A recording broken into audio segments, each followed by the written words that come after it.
नमस्कार।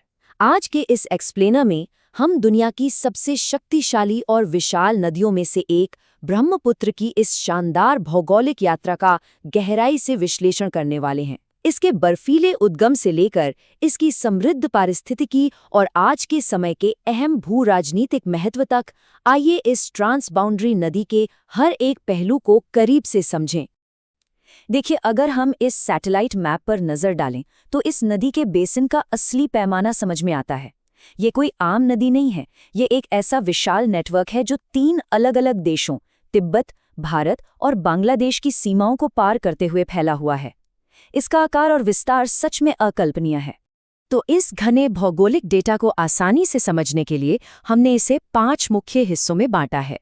उद्गम और मार्ग, सहायक नदियां व जल विज्ञान, द्वीप और जैव विविधता, बुनियादी ढांचा व जलमार्ग और अंत में भू राजनीतिक व पर्यावरणीय चुनौतियां। शुरुआत करते हैं हमारे पहले भाग से, उद्गम और मार्ग, यानी इस महानदी का नीचे उतरना।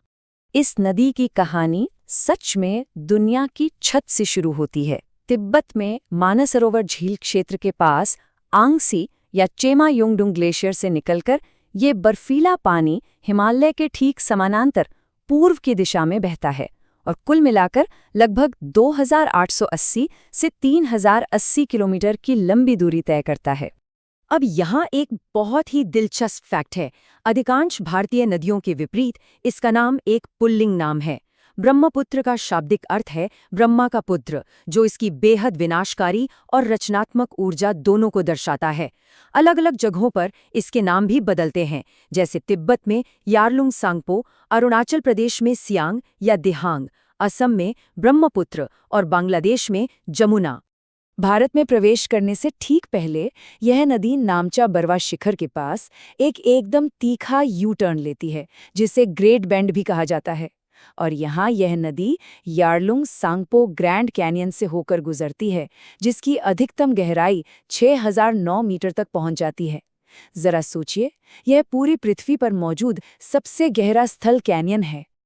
चलिए अब दूसरे हिस्से की तरफ बढ़ते हैं, जहां हम देखेंगे कि मैदानों में उतरते ही ये नदी कैसे एक विशाल जल शक्ति बन जाती है। जैसे ही ये नदी पहाड़ों से मैदानों में उतरती है, सहायक नदियों का एक बहुत बड़ा नेटवर्क मुख्य चैनल में तेजी से मिलने लगता है। बाईं ओर से लासा, न्यांग, लोहित, दिबांग, धनसिरी और कोपिली, और दाईं ओर से सुबनसिरी, कामेंग, मानस, संकोश और तीस्ता जैसी नदियां इसके पानी की मात्रा को कई गुना बढ़ा देती हैं। इन सारी सहायक नदियों और भारी मात्रा में पिघलते ग्लेशियरों के कारण ये नदी जल विसर्जन यानी वाटर डिस्चार्ज के मामले में दुनिया में 9वें स्थान पर आती है। इसका औसत प्रवाह लगभग 22,000 क्यूबिक मीटर प्रति सेकंड है। ये कोई छोटा मोटा आंकड़ा नहीं है, ये एक भयानक जल शक्ति है। और असम के मैदानी इलाकों में पहुंचकर तो इसका रूप ही बदल जाता है।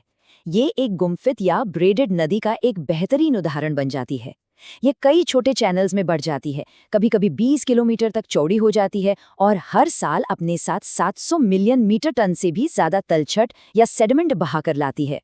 इतने भारी मात्रा में तलछट बहकर आने का एक बड़ा असर होता है। यही हमारा तीसरा विषय है, नदी पर मौजूद द्वीप और यहाँ की समृद्ध जैव विविधता। तलछट का यह भारी बहाव नदी में 2 बिल्कुल विपरीत और अनोखे भूभागों को जन्म देता है। एक तरफ असम का माजुली है, जो दुनिया का सबसे बड़ा बसा हुआ नदी द्वीप है और साथ ही वैष्णव संस्कृति का एक बहुत बड़ा केंद्र है। वहीं दूसरी तरफ गुवाहाटी के पास उमानंद है, जिसे दुनिया का सबसे छोटा बसा हुआ नदी द्वीप माना जाता है। इंसानी बस्तियों के अलावा प्रकृति भी इस नदी पर बहुत गहराई से निर्भर है। काजीरंगा नेशनल पार्क को ही ले लीजिए। नदी की वार्षिक बाढ़ इस पार्क के पारिस्थितिकी तंत्र को पूरी तरह से नया जीवन देती है, जो एक सींग वाले गैंडों के लिए बेहद जरूरी है। इसके अलावा यहाँ लुप्त प्राय गंगा नदी डॉल्फिन या सुसु भी पाई जाती है। इस डॉल्फिन का यहाँ होना खुद इस बात का एक बड़ा संकेतक है कि नदी का स्वास्थ्य कैसा है। आगे बढ़ते हैं अपने चौथे भाग की ओर, बुनियादी ढांचा और जलमार्ग, जहां हम देखेंगे कि मानवीय इंजीनियरिंग इस विशाल नदी का कैसे उपयोग करती है। इतने विशाल जल मार्ग के नेविगेशन मूल्य को नज़रअंदाज नहीं किया जा सकता था। इसीलिए 1988 में सादिया से धुबरी तक के 891 किलोमीटर के हिस्से को राष्ट्रीय जलमार्ग 2 यानी NW2 घोषित किया गया। इससे पूरे क्षेत्र में कार्गो मूवमेंट और व्यापार को एक नई दिशा मिली। लेकिन 20 किलोमीटर तक चौड़ी नदी को पार करना आसान नहीं था।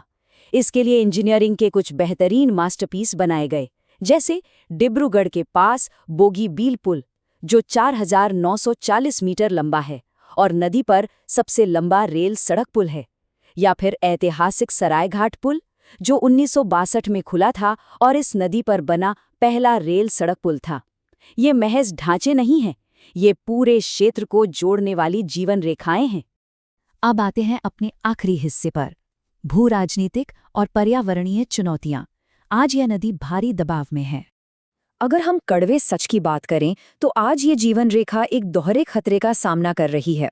अपस्ट्रीम में तिब्बत में चीन द्वारा बनाए गए मेगा डैम्स जैसे कि जांगमो बांध और प्रस्तावित 50 गीगावाट का मेदोक प्रोजेक्ट निचले क्षेत्रों में जल सुरक्षा को लेकर गंभीर चिंताएं पैदा करते हैं। और दूसरी तरफ प्राकृतिक रूप से देखें तो हर साल की मानसूनी बाढ़ भारी विनाश लाती है और लगातार हो रहे मिट्टी के कटाव की वजह से माजुली द्वीप का भूभाग बड़ी तेजी से सिकुड़ रहा है। और सबसे बड़ी बात, जलवायु परिवर्तन इस पूरी समस्या को कई गुना बढ़ा रहा है। जैसा कि इस कोट में बिल्कुल स्पष्ट लिखा है, तापमान बढ़ने से ऊपरी जलग्रहण क्षेत्र में बर्फ ज्यादा पिघल रही है, जिससे डाउनस्ट्रीम डिस्चार्ज बढ़ता है और भयानक बाढ़ व कटाव जैसी आपदाएं आती हैं। यह बढ़ती अनिश्चितता इस नदी प्रणाली के लिए एक बहुत ही गंभीर चेतावनी है। तो इन सब बातों को देखते हुए अंत में एक बहुत बड़ा और ज्वलंत सवाल खड़ा होता है। जलवायु परिवर्तन के तेजी से बढ़ते प्रभाव और बुनियादी ढांचे को लेकर देशों के बीच की इस होड़ में क्या ब्रह्मा का ये शक्तिशाली पुत्र भविष्य में भी उन लाखों लोगों का भरण पोषण कर पाएगा जो पूरी तरह से इस पर निर्भर है? ये एक ऐसा संतुलन है जिसे आने वाले समय में हमें बहुत करीब से देखना होगा। इस एक्सप्लेनर में जुड़ने के लिए आपका बहुत बहुत धन्यवाद।